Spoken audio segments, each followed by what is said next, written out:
여러분 혹시 그 창조 경제라는 말 들어보신 적 있습니까? 크리에이티브 이코노미 해서 창조 경제라는 말.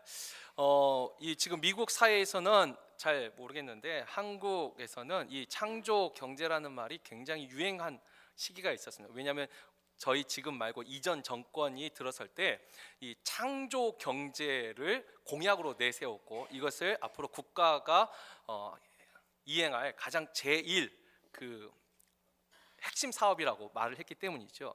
근데 원래 이 크리에이티브 이코노미 창조 경제라는 말이 이 정치권에서 나온 건 아니고요. 원래 처음 나온 말은 이 영국의 존 호킨스라는 경제학자가 말한 것이 바로 창조 경제입니다. 이 창조 경제에 참 많은 내용이 있는데 그냥 이해하기 쉽게 간단하게 요약하면 이거예요.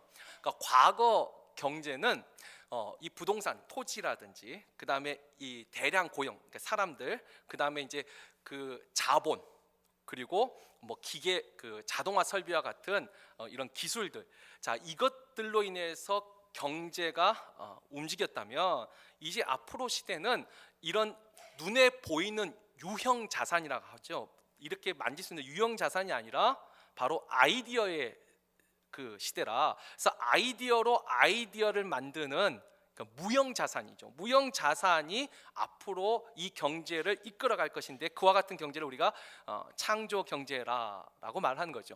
뭐 쉬운 예로 이런 겁니다. 우리가 디자인을 할 때 디자인을 할 수 있는 종이도 필요하고 이 펜도 필요하고 어떤 기계도 필요하고 작업하는 작업실도 필요하죠. 그러나 가장 중요한 건 디자인이죠. 그런데 예전에는 이런 시설들이 좀 중요하게 여겨졌다면 이제는 확실히 소프트웨어, 이게 더 중요하다는 거예요. 이게 이제 창조적이 되어야지만 앞으로 이 경제를 이끌어 나간다는 거예요. 사실 이 창조 경제라는 이 말은 우리 교회 안에서도 사실 볼 수가 있어요. 예전에 우리 앞에 시대만 하더라도 성전만 잘 지으면 사람은 채웠습니다. 그러니까 건물만 지으면, 성전만 세우면 사람은 채워진다라는 생각을 가지고 있었어요. 예전에는. 그리고 또 실제로 그러했고요. 그래서 성전을 잘 가꾸고 어떤 프로그램이나 이런 거 있으면 사람이 채워졌어요. 근데 이제는 그 시대가 지나갔다는 거죠. 이제는 과거의 방식으로 살아서는 앞으로 이 현 시대는 살기 어렵다. 이게 이제 아마 창조 경제에서 이제 하는 말이죠. 자, 그런데 이 창조 경제가 이 창조적 크리에이티브라는 말이 경제에서 이렇게 나오기 시작했는데 지금은 계속 분야별로 퍼져가고 있습니다. 지금 한국에서 가장 자주 쓰이는 단어가 뭐냐면 창의성이라는 말을 자주 씁니다. 그리고 창조적이라는 단어가 정말 많이 쓰여요. 그래서 교육도 창의성 교육을 해야 된다라고 말하고 근무 환경도 창조적 근무 환경을 만들어야 된다. 그래서 뭐 미국에서 뭐 구글 같은 데서 우리가 일반적으로 생각하는 오피스, 어떤 칸막이가 있는 오피스가 아니라 완전 놀이터를 만들어 놨죠. 카페를 만들고. 그런 거 잘 모르시나요? 하여튼 그래요. 사람들이 생각이 많이 변화되고 있습니다.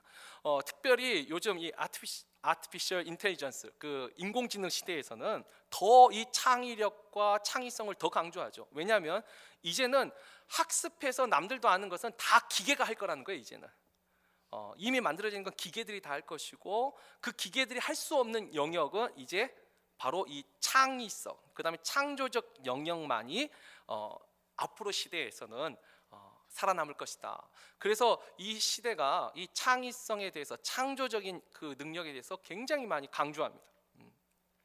뭐 사실 우리 이민 사회에서는 좀 이런 것들이 좀 덜할지 모르지만 지금 한국 사회라든지 미국 주류 사회에서는 이 창의성과 창조성이 굉장히 강조돼요. 왜? 앞으로 이와 같은 것을 갖지 않으면 전진할 수 없다라고 생각을 하죠. 자, 그런데 여기서 이제 우리가 하나 또 생각해 볼 것은, 그렇다면 창의성을 어떻게 갖게 될까요? 창의성이 좋은 건 알겠어요. 크리에이티브하다는 것은 정말 좋다는 건 알겠어요. 근데 어떻게 그걸 가질 수 있죠? 제가 이 미국에 오기 전에, 근데 벌써 10여 년 전 이야기네요. 저도 예전에 이제 논술학원에서 한번 좀 가르친 적이 있어요. 그 논술학원의 가장 중요한 모토가 뭐냐면 창의력 향상이에요. 근데 창의력 향상을 어떻게 하냐면 쉽게 말하면 독서 토론이에요. 책을 읽고 아이들하고 이제 토론을 하는데 시험 치던 그런 그 방식이 아니고 정말 상상을 깨는 질문들을 하는 거죠. 그리고 새로운 상황들을 책을 가지고 이야기하면서 만들어가는 거예요. 그런데 제가 거기서 한 몇 년간 가르치면서 문득 참 재미난 생각을 했어요. 창의력 교육을 하고 있는데, 창의성 향상을 하고 있는데, 가만히 보니까 창의성도 교육을 하고 있더라고요. 학습을 하고 있다는 거죠. 그러니까 어차피 우리 사회가 창의적이지 못한 그 시스템 안에서 아무리 창의적인 것을 말해도 결국은 또 그 시스템 안에서 또 학습하고 있더라는 거예요. 또 교육시키고 있더라는 거죠. 원래 창의력의 것은 과거의 그 형식을 깨고 탈피해야 되는데 또 다른 형식 속에 창의력을 만들어가고 있더라는 거죠. 여러분, 이게 쉽지 않습니다. 이 창의력을 갖는다는 거. 그래서 또 우리가 알고 있는 유명한 그 명언이 있죠. 에디슨이 한 말, 천재는 1%의 영감과 99%의 노력으로 이루어진다. 근데 아시죠? 잘못된 명언 중에 대표적인 예가 이 에디슨의 명언이에요. 근데 과거에는 인간의 노력을 강조했어요.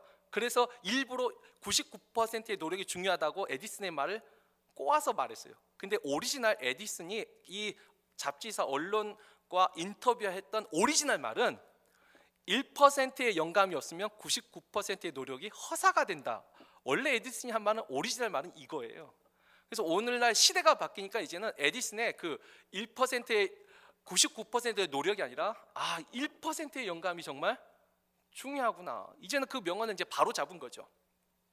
자, 그런데 아까 다시 말했지만 이 창의성, 창조력은 도대체 어디서 우리가 얻을 수 있을까? 저는 이 세상이 가르치고 있는 그 다양한 방식 속에서 원래 여러분, 창조의 원래 뿌리가 어디냐면 하나님이에요. 오늘 우리가 다시 이 하나님의 창조에 대해서 다시 한번 묵상함으로, 오늘 설교 제목이 창조의 능력인데, 우리가 하나님의 창조의 능력을 올 한 해 어떻게 믿고 또 어떻게 바라보면서 기대하면서 살아야 되는지 오늘 말씀을 통해서 잠깐 나누고 은혜를 나누고자 합니다. 여러분, 먼저 우리가 이 창조라는 말, 정확하게 그 뜻을 알고 가야 될 것 같아요.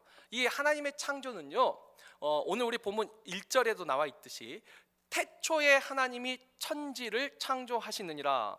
우리가 이제 성경 공부하신 분들은 다 아실 거예요. 이 1절에서 하나님이 창조하신 게 뭐죠? 하나님이 처음 창조한 건 빛이 아닙니다. 우리는 첫째 날 창조한 걸 빛이라고 너무 쉽게 이해하고 있는데, 하나님이 맨 처음 창조하신 것은 시간이에요. 태초라고. 전혀 없던 것 가운데, 시간이란 게 없었는데 그 속에 하나님이 시간을 창조하세요. 천지라는 공간을 창조하세요. 시간과 공간을 창조하셨어요. 없는 중에 있게 만드셨어요. 하나님의 창조의 가장 큰 특징이 뭐냐면 무에서 유를 만드는 것입니다. 그리고 2절에 보면은 그렇게 만든 시간과 공간이 땅은 혼돈하고 공허하며 그랬어요. 이 혼돈과 공허란 단어도, 우리가 알고 있는 혼돈은요, 지금 여러 가지 이런 물건들이 있어서 어지럽혀져 있는 것이 혼돈한 거예요. 그러나 이 하나님의 창조에서 말하는 혼돈은요, 아직 아무것도 없는 상태에서의 무질서예요. 그러니까 어떤 많은 것들이 있어서 어지럽진 무질서가 아니라 아직 질서가 없는 무질서예요. 그래서 공허한 것이죠. 그런데 하나님은 그 아직 무질서하고 비어있는 그 세계, 그 시간과 공간을 하나님은 어떻게 창조하시죠? 채워가시는 거예요. 질서를 세우고 그 다음에 그 공간 안에 채우시는 거예요. 빛이 있으라고 말씀하시고, 낮과 어둠의 질서를 만드시고, 궁창을 만드시고, 하늘과 땅을 만드시고, 육지와 바다를 가르치시고, 그 안에 또 생물들을 채워 넣으신 거죠. 이게 하나님의 창조예요. 하나님의 창조는 질서 속에 이루어집니다. 하나님의 창조는 채우는 것으로 창조가 이루어집니다. 근데 요즘 세상에서 말하는 창의성은요, 무질서예요. 깨는 거예요. 과거 형식을 깨트리는 거예요. 포스트 모더니즘의 뿌리에도 비슷한 생각이 있죠. 모든 권위를 무시하는 거예요. 그래야지만 파괴를 통해서 진정한 창조가 이루어진다 생각하는데, 그건 세상이 말한 것이고 하나님의 창조는 아니에요. 질서 속에서 채워 넣어가는 것이 하나님의 일하시는 창조시라는 거죠. 물론 이와 같은 것이 하나님의 능력이라면 사람은 엄밀히 말하면 창조를 할 수 없습니다. 사람은 없는 중에 있게 만들 수 없습니다. 인간의 능력은 잘해야지. 원래 있었어요. 근데 몰랐던 것을 새롭게 발견하는 거예요. 새롭게 발견하고 그 발견한 그걸 가지고 또 다른 어떤 것을 발명하는 것입니다. 인간은 창조할 수 있는 능력이 없습니다. 인간은 발견하고 발명하는 능력이 있어요. 그것이 인간의 지혜의 한계예요. 자, 그러나 근본적으로는 이게 맞는 말이에요. 그러나 그 중에서도 인간의 그 발견과 발명 속에서도 하나님의 창조에 좀 가까운, 정말 없었던 것인데 있게 만드는 창조적 발명과 발견이 있긴 있습니다. 제가 이전에 그거 하나 예를 빼먹었네요. 아까 인간은 발견과 발명만 할 수 있다 했잖아요. 그 좋은 예 중에 하나가 드래곤이에요. 용. 용은 이 세상에 있어요, 없어요? 없습니다. 그러니까 우리도 창조를 한 거죠. 근데 가만히 잘 보세요. 여러분, 용 머리는 무슨 머리인지 아세요? 용 머리? 용 머리는 말머리입니다. 말이에요. 용 코는요, 돼지 코예요. 용 수염은 메기 수염이에요. 몸뚱아리는요, 뱀이에요. 용 뿔은요, 녹용이에요. 사슴뿔이에요. 용 발은 매발톱이에요. 여러분, 용 꼬리는 뭔지 아세요? 잉어 꼬리예요. 우리가 용이라는 정말 이 세상에 존재하지 않는 것을 크리에이티브하게 창조했지만 사실 알고 보면 이 땅에 존재하는 걸 가지고 발견한 걸 가지고 발명한 것에 불과해요. 우리가 이 세상에 만드는 모든 의약품들 있죠. 무에서 유로 창조된 의약품은 없습니다. 원래 있었는데 우리가 알지 못하던 어떤 물질들을 발견한 거예요. 그리고 그 바이러스나 세균에 이것이 효과가 있다는 것을 발견하고 약을 만드는 거죠. 이게 인간의 능력이에요.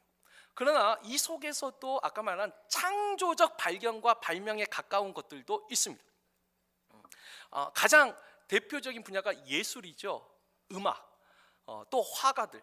여러분, 우리가 어떤 사물을 볼 때 눈으로 이렇게 그냥 이렇게 보여요. 근데 화가들은 볼 때 좀 이상하게 보여요. 추상 화가들이 그릴 때 똑같은 나무를 보고 똑같은 사람을 보고 그리는데 어떻게 이렇게 그리는지. 피카소가 보는 세상은 우리가 보는 세상과 달라요. 그건 진짜 창조적인 거예요. 창조적인 분야가 분명히 있어요. 음악도 마찬가지예요. 우리는 다 띵깡띵깡띵깡 하지만 소리를 듣고 구분을 하잖아요. 창의성이 분명히 있어요. 심포니 작곡하신 분들 보면 정말 대단한 분들이에요. 그 많은 악기들을 다 조합을 해가지고 얼마나 대단해요. 여러분, 예술뿐만 그런가요? 이 크리에이티브한 이 사고력이 이제 점점 기술과 과학 영역으로 가요. 예를 들면 컴퓨터. 여러분, 컴퓨터 맨 처음 만들었을 때 사람들이 다 비웃었어요. 왜냐하면 처음 만들어진 컴퓨터는 방 하나에 가득 채워졌어요. 엄청 커요. 근데 할 수 있는 일은 더하기 빼기 곱하기 나누기 이것만 조금 더 빨리 하는 거. 그래서 사람들이 비웃었어요. 그런데 그것을 처음에 크리에이티브하게 생각한 그 사람들은 오늘날 지금 컴퓨터 없이 우리가 살 수 있을 것 같아요. 세상이 바뀌었습니다. 스마트폰을 생각한 사람도 전화만 해도 신기한데 그게 컴퓨터가 될지, 그 안에 은행이 들어가고 카메라가 들어가고, 여러분, 우리가 생각하는 것 이상으로 이 크리에이티브한 생각을 하는 사람들이 이것들을 만들어 가죠. 과학과 기술에서도, 경제도 마찬가지예요. 경제에서도 창조적인 사람들이 있어요. 이 온라인 유통이라는 거 있잖아요. 다들 옛날에는 가게 가서 내 눈으로 봐야지만 물건을 샀어요. 이제 시대가 바뀌었습니다. 온라인으로 보고 구입을 해요. 근데 참 재밌는 것도 있어요. 미국이나 중국은 이 온라인이 대박을 쳤어요. 왜? 땅덩어리가 넓거든요. 근데 한국은 잘 안 돼요. 한국은 땅이 좁거든요. 온라인으로 안 해도 가서 눈으로 봐도 직접 살 수 있는 거리에 다 있어요. 다시 말하면 크리에이티브라는 이 생각이 그 장소, 그 시간, 그 시대에 따라서, 그러니까 어디에서 이게 크리에이티브하다고 그걸 그대로 베껴오면 되는 시대가 또 아니에요. 저마다의 각자의 사람들이 다르고 환경이 다르고 교육 상태가 다르고 필요한 것들이 다르기 때문에 이 크리에이티브라는 것은 그 모든 그 규제에서 벗어나야지만 이 창의력이 있는 것이죠.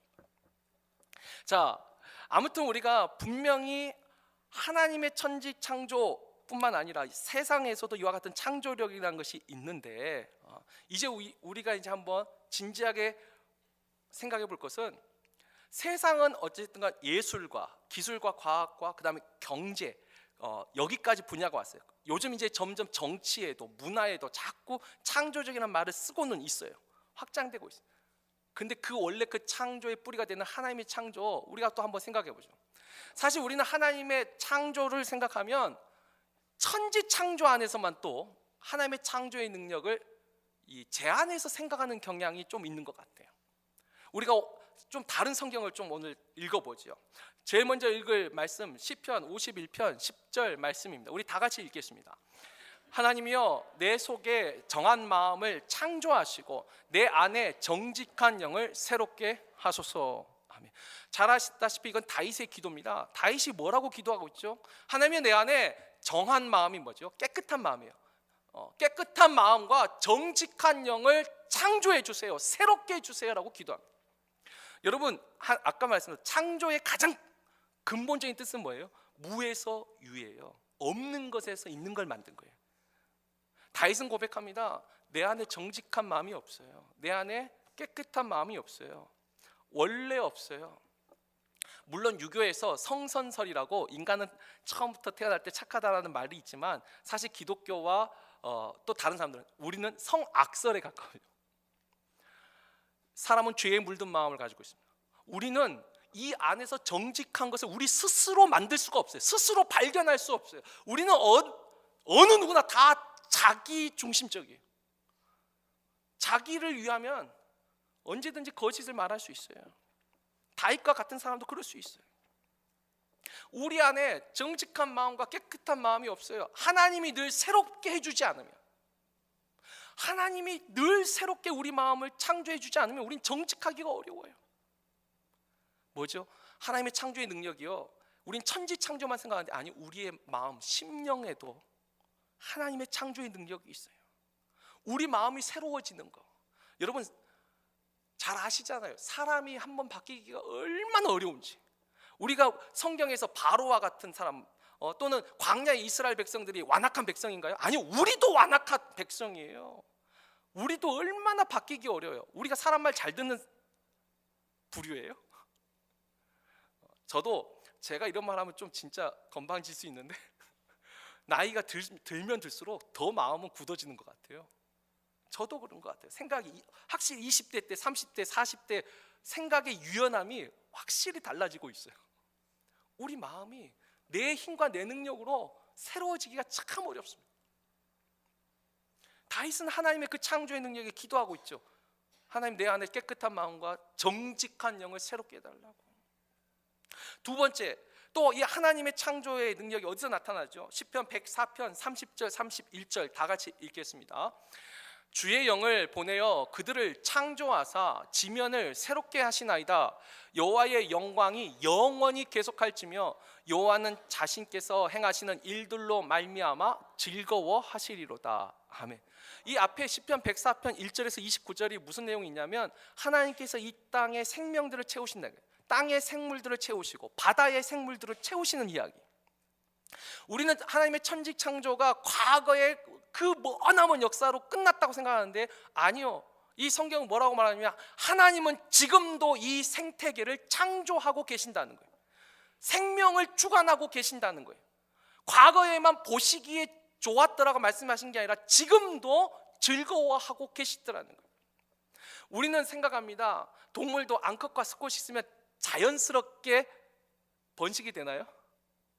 우리는 그냥 생물적으로 된다고 생각하죠. 성경은 말합니다. 아니요, 생명을 주관하시는 하나님이 복 주셔야지만 생명이 탄생하는 것입니다. 가축들이 새끼를 못 낳는 때가 있습니다. 야곱이 부자가 됐던 것처럼 아롱지고 흰 양, 검은 양들이 하나님의 주권 안에서 새롭게 창조되더라고요. 생태계를 하나님이 주관하세요. 생태계를 주관한 것은 곧 생명을 주관하신다는 거예요. 동물뿐만 아니라 우리도 마찬가지고 생명을 주관하세요. 똑같은 말씀 우리 이사야 42장 5절 말씀 볼까요? 우리가 이사야를 보면 하나님이 자신을 소개하는 말 속에서 하나님의 그 성품이 드러나는데 우리 한번 다 같이 읽겠습니다. 하늘을 창조하여 펴시고 땅과 그 소산을 내시며 땅 위에 백성에게 호흡을 주시며 땅에 행하는 자에게 영을 주시는 하나님 여호와께서 이같이 말씀하시되. 하나님이 과거 하늘을 창조하셨어요. 그러나 그 창조는 거기로 끝난 게 아니라 지금도 여전히 계속되고 있어요. 땅에서 그 소산을 내고 땅 위에 백성에게 호흡을 주시고 땅에 행하는 자에게 지금도 영을 주시고 계세요. 사람의 이 태어남은 뭐 여러 가지 학설이 있지만 아니요, 하나님이 창조해 주신 영이에요. 하나님이 주신 영으로 생명이 되는 거예요. 또 하나 하나님이 또 창조하시는 영역이 있지요.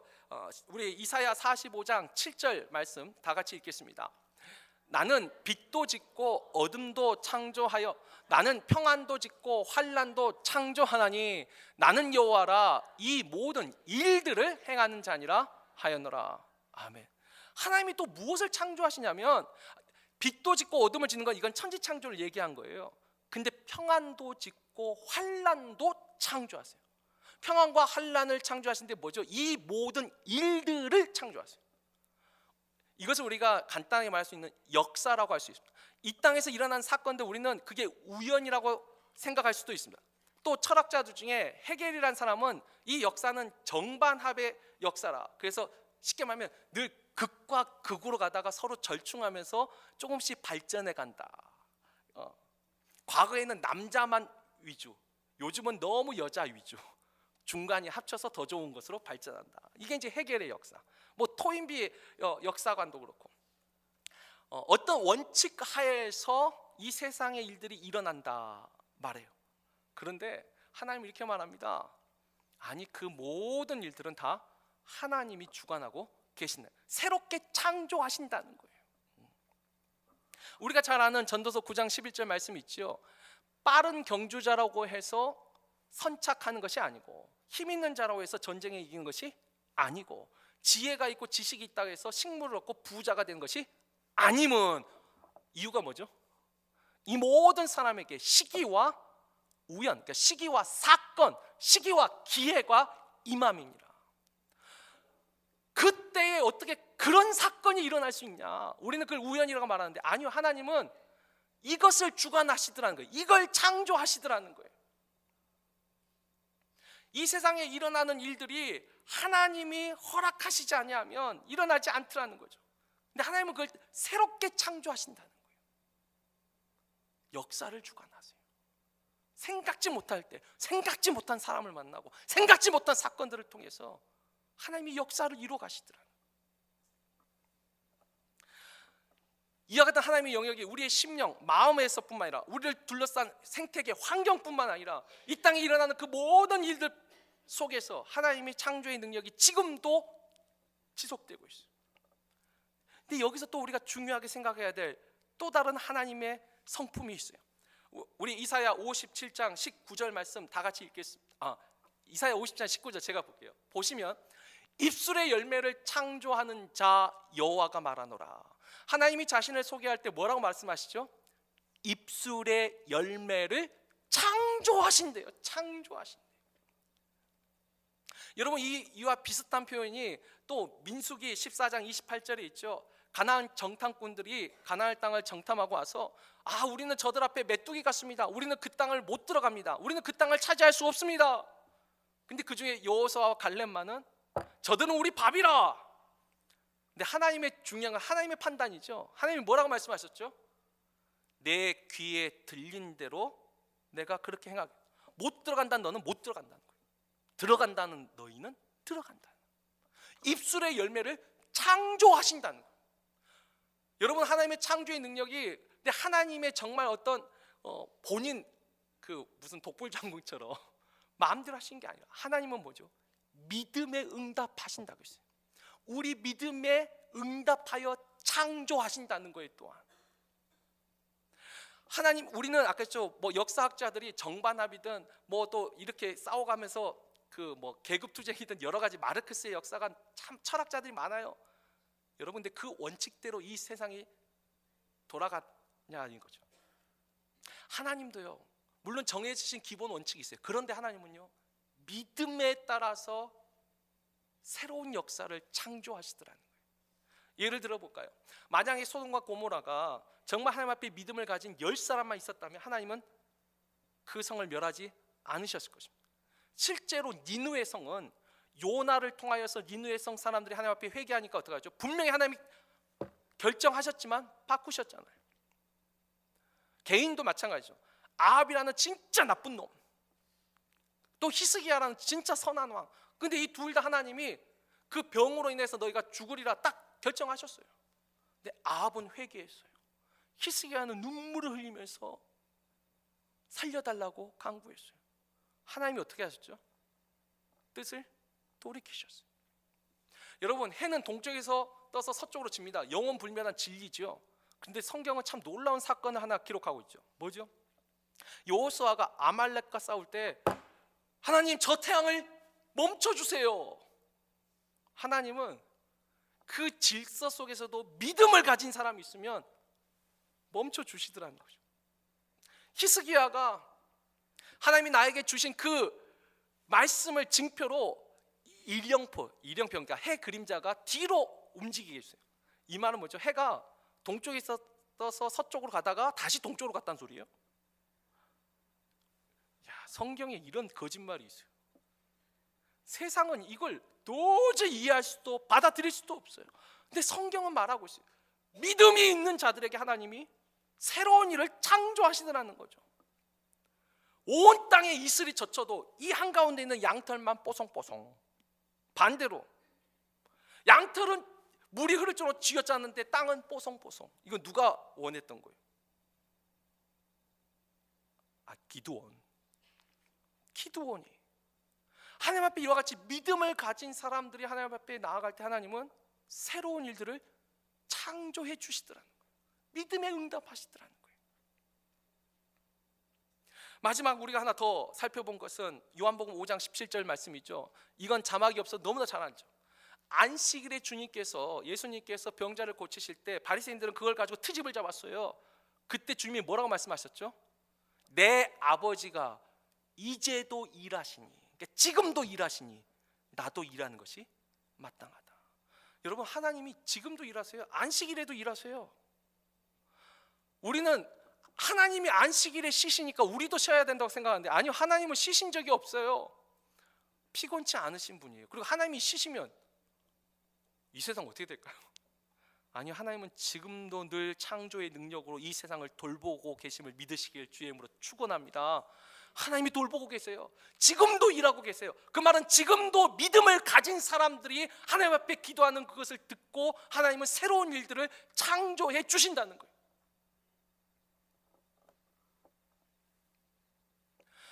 이사야 48장 우리가 7절 말씀, 이 말씀도 지금도 일하시는 그 하나님에 대한 성품을 보여주죠. 우리 한번 다 같이 읽겠습니다. 이 일들은 지금 창조된 것이요 옛 것이 아니라 오늘 이전에는 너희가 듣지 못하였으니 이는 내가 말하기를 내가 이미 알았노라 하지 못하게 하려 함이라. 아멘. 이게 뭐냐면 바벨론에 대한 멸망과 나중에 그 바벨론부터 해방돼서 오는 그 이야기, 이건 지금 창조된 거예요. 우리가 생각할 때 이것은 이미 예정된 사건으로 숙명일까요? 이스라엘이 이렇게 멸망하는 게 숙명이었을까요? 아니요. 그들이 그토록 하나님이 돌아서라고 해도 돌아서지 않고 회개하지 않을 때 하나님이 지금 창조하신 거예요. 지금 역사를 주고 나서 바벨론으로 하여금 택한 백성을 짓밟도록 허락해 주신 거죠. 허락하신 거예요. 그리고 또 하나, 그 짓밟힘 속에서도 너희의 힘과 능력으로는 빠져나올 수 없어요. 출애굽처럼, 애굽에서처럼 빠져나올 수 없는 출 바벨론을 또 예언해 주셨어요. 약속해 주셨어요. 그러면서 하죠. 너희가 내가 이미 알았노라 하지 못하게 하려고 지금 창조하신 거예요. 하나님은 지금도 일하세요. 지금도 창조의 능력을 베풀어 주세요. 우리가 하나님의 창조를 생각할 때 천지 창조에만 너무 가둬서 생각할 필요가 없습니다. 아니, 그렇게 해서도 안 돼요. 하나님은 지금도 우리의 심령을 새롭게 창조하시고 우리를 둘러싼 환경을 지금도 새롭게 창조하시고 우리가 알지 못하는 사건과 사람과 때를 시기를 통하여서 지금도 하나님이 살아계심을 보여주고 계세요. 믿음의 응답하심으로, 하나님을 믿는 자들에게 응답하심으로 하나님이 살아계심을 또한 보여주세요. 근데 여기서 우리가 이제 한 단계만 조금 더 깊게 한번 또 생각하고 이제 말씀을 맺겠습니다. 분명히 우리가 세상에서도 창의력, 창조성, 창의성이 정말 중요하다고 말했습니다. 성경도 창조에 대해서 말합니다. 차이가 있습니다. 여러분, 창의성 위에서도요, 분명히 자기 중심적인 창의성이 있습니다. 자기 중심적인 창의성, 그러니까 세상에서 말하는 아까 창조 경제든 무엇든 더 창의적인 근무 환경이 다 뭐죠? 더 많은 물질을 벌어들고 더 내가 나은 생활을 살기 위하여서 나를 위한 창의성이 있더라는 거죠. 예를 들어 볼까요? 여러분, 이 세상에 존재하는 기술 중에 최첨단 기술이 가장 많이 모여 있는 곳이 어느 분야인 것 같아요? 회사일까요? 많은 사람들이 인정하는데 군사 분야입니다. 이 국방 과학에 어디에서 첨단 기술이 개발되잖아요. 그러면 군사 쪽에서 관심을 가지고 그 기술을 가져와서 어떻게 하면 더 효과적으로 사람을 죽이고 승리할 수 있는지 연구하는 거예요. 우리가 잘 아는 드론이라든지 무인 정찰하고 이런 기술들이 군사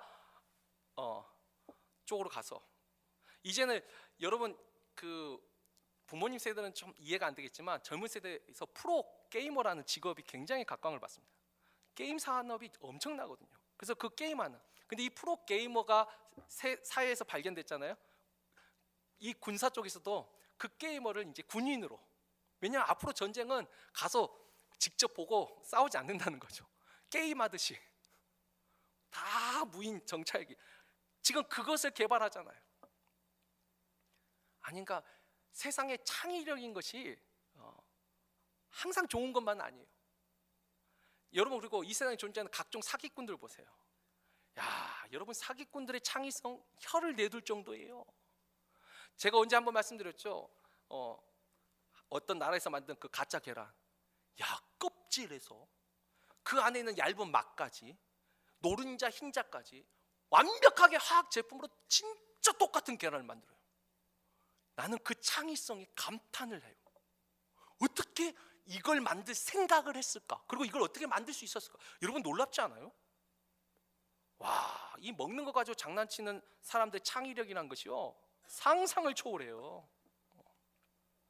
경제 분야에서도요, 여러분, 보이스 피싱이라는 거요, 야, 이거 하나 좀 우리가 익숙해서 막 홍보하고 조심하세요 했더니, 야, 그것보다 더한 창의성을 가지고 사람을 꼬시더라고. 야, 나 이 보이스 피싱부터 해서 경제 사기꾼들 머리가 보통이 아니야. 창의적인 생각이 얼마나 많은 줄 몰라요. 대단하죠. 정치도 마찬가지예요. 여러분, 정치하시는 분들 창의력이요, 상상을 초월해요. 어떻게 하면 저 사람을 굴복시킬까? 어떻게 하면 저 사람을 실족시킬까? 와, 그 기술이요, 정말 창의적이에요. 우리가 세상 살면서 보세요. 이런 자기 중심적인 창의성이 어쩔 땐 더 많은 것 같아요. 이기적인 거. 나만 잘 살면 되는 거예요. 내가 만족하면 되는 거예요. 그래서 남들을 꺾는데 얼마나 창의적인 방법을 사용하는지 몰라요. 기가 막혀요. 분명 이건 근데 우리가 구분해야 돼요. 하나님이 주신 창의성은요, 하나님 중심의 창의성은 하나님을 영화롭게 하고 사람을 이롭게 하는 이타적인 창의성이에요. 우리가 분명히 이 뿌리를 알아야 될 것 같아요. 종류가 다른 창의성이 있어요. 그리고 이 창조의 영역도 이 세상은 예술에서, 기술과 과학에서, 이제는 경제로, 이제는 정치와 문화로 이제 확장되고 있는데, 성경은 말해요. 우리의 마음도 하나님의 창조의 영역이에요. 우리의 생태계도 하나님의 창조의 영역이에요. 역사가 하나님의 창조의 영역이라. 이미 수천 년 전부터 성경을 통해서 끊임없이 말하고 있었어요. 창조의 근원이, 지혜의 근원이 여호와이지 창조의 근원도 하나님이세요. 그렇다면 제가 오늘 설교의 첫 서두에 말씀드렸죠. 창의력이 좋은 건 알겠어요. 근데 그 창의력 어떻게 얻을 수 있죠? 학습과 교육을 통해서요. 성경은 우리에게 분명한 방법을 말해줍니다. 아까 그랬죠. 하나님은 믿음에 응답하신다고. 지혜의 근원이 여호와를 경외하는 것이듯 창조의 근원도 하나님을 경외하는 것입니다. 하나님 앞에 믿음으로 나아갈 때 하나님은 우리에게 정말 남들이 생각하지 못하는 것들을 생각나게 하실 거예요. 또 우리가 알지도 못하는 일들을, 사건들을 창조해 주실 것이에요. 우리가 지금 4년째 비금 때마다 계속 외우는 말씀이 있죠. 예레미야 33장 2절 3절 말씀 우리 한번 다 같이 다시 한번 읽어보겠습니다. 읽습니다. 이를 행하시는 여호와, 그것을 만들며 성취하시는 여호와, 그의 이름을 여호와라 하는 이가 이와 같이 이르시도다. 너는 내게 부르짖으라. 내가 내게 응답하겠고 내가 알지 못하는 크고 은밀한 일을 내게 보이리라. 아멘. 여러분, 창조의 가장 기본 뜻이 없는 것에서 있는 거예요. 우리가 알고 있는 것이 아니에요. 이 일을 행하시는, 만드시는, 성취하시는, 이게 지금 창조주 하나님이에요. 그 창조하시는 하나님이 내가 알지 못하는 크고 은밀한 일을 보여주신다는 거예요. 그 하나님 앞에 갈 수 있는 유일한 방법이 뭐예요? 부르짖어 기도하는 거예요. 하나님 앞에 나아가는 거죠. 하나님 앞에 나아갈 때, 우리가 정말 생각지 못할 때, 생각지 못한 사건들을 통해, 생각지 못한 사람들을 만남으로, 또 생각지 못한 아이디어를 통하여서 우리는 위대한 하나님의 일에 동참하는 사람들이 될 것입니다. 하나님 앞에 인내함을 가져, 내 힘과 내 능력으로 뭐 조바심을 갖는 게 아니라 기도하고 기다리는 거예요. 진짜 위대한 하나님의 사람들은 이와 같이 하나님의 능력을 힘입어 역사를 주관하시는 하나님의 도구로 쓰임받았습니다.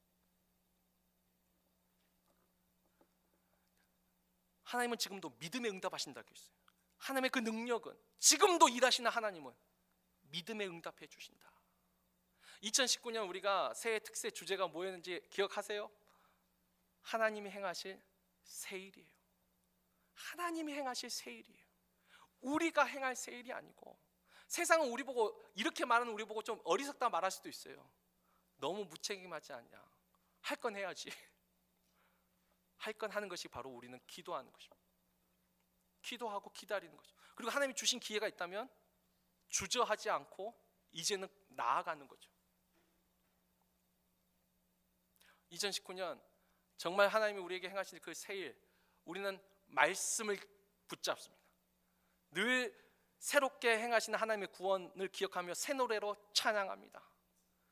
이전 것은 지나갔으니 보라 새 것이 되었노라. 새로운 피조물로, 또 새로운 살 길, 하나님의 그 성소에 담대히 들어갈 담력, 은혜의 보좌 앞에 담대히 나갈 수 있는 그 용기를 우리가 얻었는데, 올 한 해 우리가 이와 같은 힘을 가지고, 믿음을 가지고, 믿음으로 하나님 앞에 나아감으로 하나님이 우리의 각자의 삶에, 또 우리의 가정에, 또 여러분이 일하는 그 삶의 터전에서, 또 우리가 섬기는 이 교회에서 하나님의 그 놀라운 창조의 능력이 올 한 해 믿음을 통하여 역사하는 한 해가 되기를 주의 이름으로 축원합니다.